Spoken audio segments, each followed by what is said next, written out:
Ada kitab judulnya Ar-Risalah Al-Qushairiyah.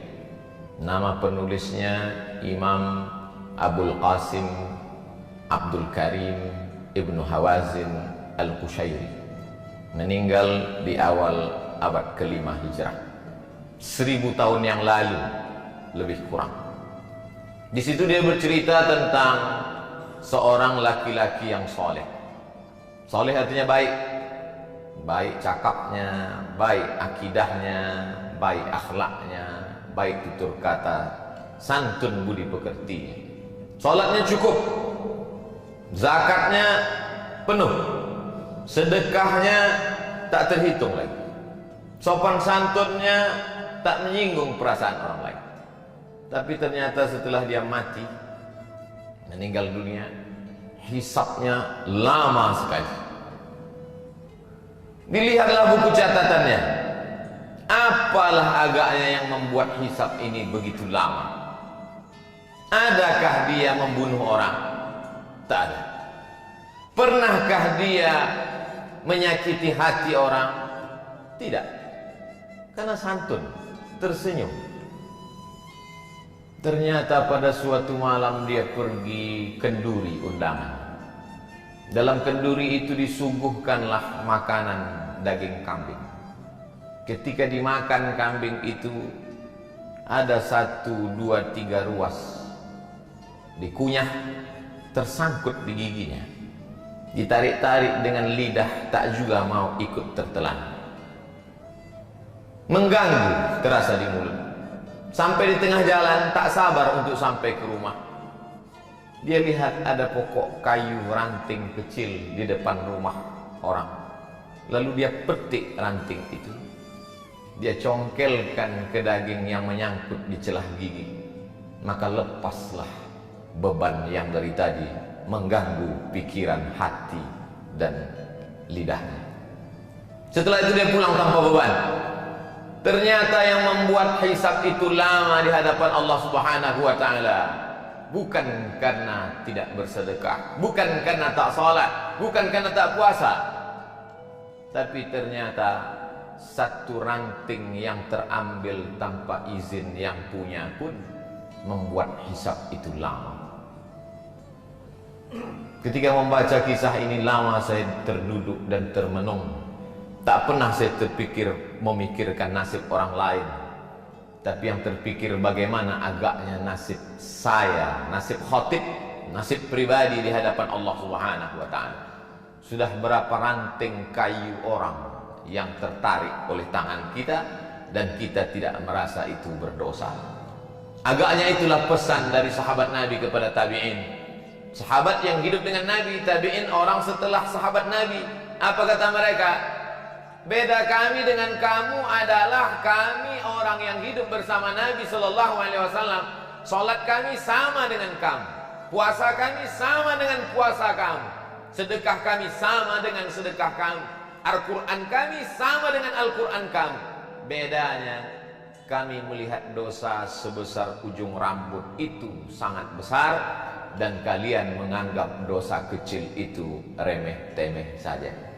Oleh sebab itu hari Jumat, bulan baik, agung dan mulia, bulan peningkatan, bulan Syawal, bulan setelah Ramadan, yang diagungkan, dimuliakan Allah Subhanahu wa ta'ala. Diberikan pula kita kesempatan hidup pada hari Sayyidul Ayyam. Merenunglah kita sejenak. Jangan-jangan 1, 2, 3 ranting itu membuat kita begitu lama hisab di hadapan Allah Subhanahu wa ta'ala. Bagi yang pernah menganiaya orang, minta maaf. Minal aidin wal faizin, mohon maaf zahir dan batin. Bagi yang pernah termakan, minta izin, mudah-mudahan dihalalkannya, tersambung silaturahim. Apakah Nabi Muhammad sallallahu alaihi wasallam, pemimpin segala nabi dan rasul, sayyidul kaum, seluruh makhluk di atas muka bumi, malaikat-malaikat di langit, pemimpinnya adalah Muhammad sallallahu alaihi wasallam. Apakah lepas dia dari sangkutan-sangkutan ranting ini? Hari Rabu Nabi naik ke atas mimbar. Hari Senin beliau meninggal. 5 hari sebelum meninggal, Khamis, Jumat, Sabtu, Ahad, Senin. Hari Rabu beliau naik ke atas mimbar. Man kuntu jalattu lahu zahran. Siapa yang pundaknya pernah tercambuk olehku saat aku menyambuk kuda, lalu ada orang bersembunyi di balik kuda itu, ujung cambuk terkena pundaknya. Hadza zahri. Ini pundak Muhammad. Silakan balas. Silakan balas sahabat. Daripada aku mencari kalian nanti di padang mahsyar di akhirat, lebih baiklah kalian balas sekarang. Man kuntu syatamtu lahu irdan. Kata-kataku kasar, menyinggung perasaan, sakit hatinya. Dia tak membalas, segan karena aku nabi. Maka inilah masanya. Hadza irdi. Ini harga diri Muhammad. Balaslah. Nabi sedang menunjukkan bahwa dia pun tetap meminta maaf atas apa yang pernah dia lakukan, baik yang zahir, pundak tercambuk, maupun batin, hati yang tersinggung. Cukupkah dengan solat tarawih 30 malam lengkap dengan witir, tahajud, solat sunat pagi, awabin, isyraq? Cukupkah dengan zikir, membaca Al-Quran, khatam berkali-kali? Tak lepas, wahai jamaah Jumat yang dimuliakan Allah Subhanahu wa ta'ala. Kalaulah satu ranting membuat kita terhisap begitu lama, lalu bagaimana dengan orang yang sengaja memotong, mengambil, menggarap, menghabisi, lalu kemudian menganggap cukup tertebus dengan labbaik Allahumma labbaik, cukup ditebus dengan umrah, cukup ditebus dengan munajat di pintu Ka'bah. Begitu banyak yang membuat kita ada sangkutan-sangkutan di padang mahsyar. Makanya kata Nabi, ittaqu zulma. Jangan kamu aniaya orang, jangan kamu zalimi orang. Fa inna zulma zulumatun yaumal qiyamah. Karena perbuatan aniaya akan menjadi kegelapan pada hari kiamat. Mohon maaf, ada saudaraku yang digelapkan Allah di atas dunia ini, lahir dalam keadaan, maaf sekali lagi, buta. Tapi gelapnya itu ada hikmah. Matanya tak pernah berdosa. Di akhirat dia akan terang benderang. Tapi ada orang-orang yang di dunia ini terang benderang melihat, dan di akhirat dia komplain, ya Rabbi lima hasyartani a'ma wa qad kuntu basira. Mengapa aku dibangkitkan dalam keadaan buta, padahal dulu aku di dunia bisa melihat? Allah menjawab, laqad atatka ayatuna. Ayat-ayat kami telah sampai kepadamu. Nabi Muhammad sudah menyampaikan, meninggal Nabi diwarisi oleh para ulama, al-ulama warasatul anbiya. Tapi kau tak pernah mau tahu. Atatka ayatuna fanasitaha. Ayat-ayat kami sudah kami turunkan tapi kau lupa. Fakadzalikal yauma tunsa. Orang yang lupa maka hukumannya dilupakan.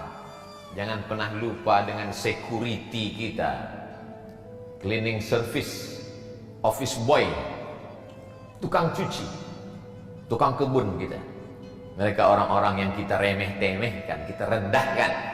Berapa tetes peluh keringatnya kita telan. Mereka hanya tersenyum saja.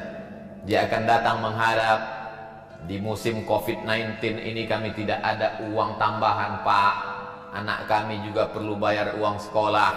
Karena wabah tetap ada, sekolah libur tapi uang sekolah tidak libur. Mereka hanya mampu tersenyum kalau kita katakan. Orang-orang kaya yang hebat dan gagah perkasa itu akan berkata, tidak ada uang, gaji ditunda. Mereka tidak melawan, mereka hanya tersenyum. Mereka hamba Allah yang lemah. Tapi ingatlah, hisab kita terlalu lama. Irhamu man fil ardi yarhamukum man fis sama. Berkasih sayang kamu kepada hamba-hamba Allah yang lemah di atas dunia, maka Allah akan sayang kepada kamu. Seorang laki-laki duduk di dekat Nabi Muhammad SAW. Nabi duduk memeluk cium Sayyidina Al-Hasan dan Sayyidina Al-Husain, anak kesayangan buah hati Fatimah, pernikahan dari Sayyidina Ali bin Abi Thalib radhiyallahu anhum ajma'in. Apa kata si Arab Badui yang duduk di samping Nabi? 10 anakku, satu pun tak pernah kucium. Apa jawab Nabi? Man la yarham la yurham. Man la yarham la yurham. Siapa yang tak ada rasa kasih sayang kepada makhluk, maka tak akan mungkin turun kasih sayang Allah kepadanya. Bahwa kita banyak silap, salah dan dosa, ya, jangan putus asa. Karena ayat yang pertama dalam Al-Quran, Bismillahirrahmanirrahim, dengan nama Allah Maha Kasih dan Sayang. Kedatangan Nabi Muhammad SAW untuk apa? Wa ma arsalnaka illa rahmatan lil alamin, menjadi rahmat bagi semesta alam. Oleh sebab itu, bagi yang merasa silap, salah, dosa, ranting-ranting kayu, maka itu semua akan terlepas dari hisab kalau kita mau meminta maaf. Dan ciri orang bertakwa adalah wal afina 'anil nas, mau memberi maaf. Tapi ada orang yang angkuh dan sombong, merasa sudah menjadi penghuni surga karena begitu banyak infak, wakaf, zakat dan sedekahnya, lalu kemudian menganggap itu hanya remeh-temeh semata. Maka ingatlah, sesungguhnya tak ada yang bisa menolong kita di hadapan Allah. Yauma yafirrul mar'u min akhihi, saudara kandung pun akan lari. Wa ummihi wa abihi, mak kandung, ayah kandung pun tak bisa menolong. Wa sahibatihi wa banihi, istri dan anak-anak pun tak bisa membantu. Likulli imri'in minhum yawma idzin sya'nun yughnih, karena semua orang sibuk mempertanggungjawabkan segala yang pernah dia lakukan. Termasuk yang akan dipertanggungjawabkan adalah ranting-ranting tadi. Khutbah Jumat sulit untuk ditangkap karena situasi dan kondisi, tapi insya Allah keyword kata kuncinya mudah saja. Pulang jamaah Jumat ke rumah, ingat satu kata, ranting kayu yang remeh-temeh dan sepele, tapi dapat menyebabkan kita terkena hisab begitu lama. Yang menyampaikan nasihat belum tentu lebih mengamalkan daripada yang mendengarkan. Boleh jadi yang mendengarkan lebih dulu selamat daripada yang menyampaikan. Siapa yang paling mulia di antara kita hari ini? Khatib tidak lebih mulia, imam belum tentu mulia. Inna akramakum indallah, yang paling takut kepada Allah, itulah yang paling mulia. At-taqwa hahuna, takwa itu letaknya di sini kata Nabi, bukan pada sorbannya, bukan pada jubahnya, bukan pada titelnya. At-taqwa hahuna, at-taqwa hahuna. Kalau ada rasa takut dalam hati, segera meminta maaf kepada manusia, meminta ampun kepada Allah, mendapatlah dia husnul khatimah. Tapi yang angkuh dan sombong, merasa cukup dengan amal, la yadkhulul jannah, tak masuk surga. Man kana fi qalbihi mithqala habatin min khardalin min kibrin, ada sombong sebesar biji sawi.